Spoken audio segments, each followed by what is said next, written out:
right, hello everyone. There have been some questions on how to do the intervals worksheet. Let's go ahead and work on this together. We're going to do a few of them, just to do some explaining. All right, so we have melodic, oops, pencils. There we go.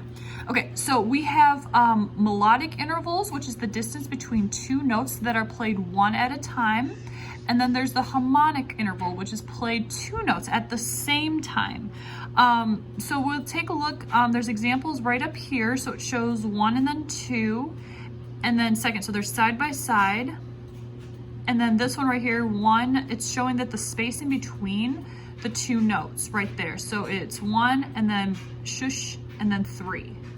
And then harmonic intervals is when it's played both together.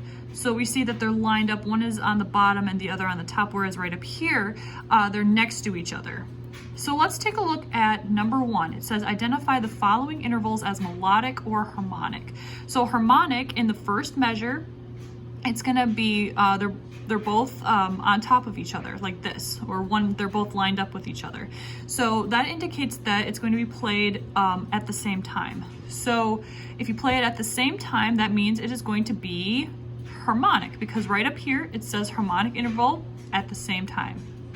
Okay, let's take a look at the next one, second measure. We have a C and then a G. So they're not lined up together. This is indicating that they're playing one at a time. So that means it's not going to be harmonic, but it's going to be melodic, or there we go, melodic interval. So you would put an M right there. Okay, so harmonic lined up, melodic, did I say that right? Harmonic lined up, melodic side by side. Okay, let's take a look at number two. Name the melodic intervals. So that means we're going to indicate how many spaces is between. So you're going to count the lines and the spaces. So we have a C right here.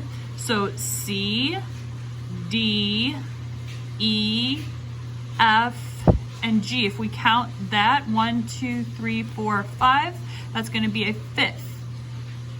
Okay, so you can also count as well. So you can go C, D, E, F, G. Okay, so that's 5. So we'll put a fifth right there. So it's a fifth interval. If they're side by side like this, that means that they're going to be in unison. So you're going to put a unison like that. Octave, if it's, let's see, let's say it's C right here, and then it has an octave above a high C, like right there. Then you can put a C right there, and that would be an octave right there.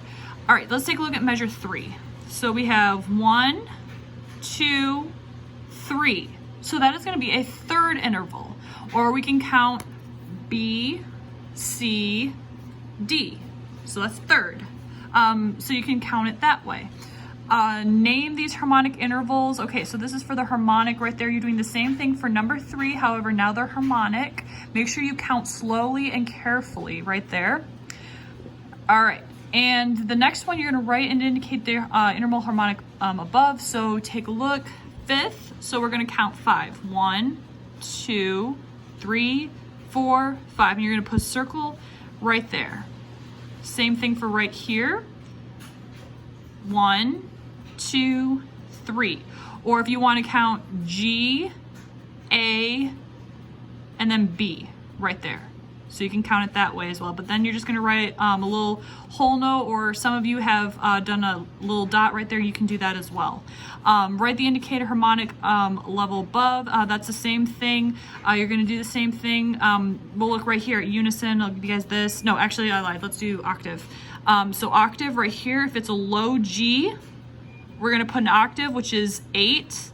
And you're going to put high G right on above the top line. All right, I hope this helps. Let me know if you have any comments, issues, or concerns.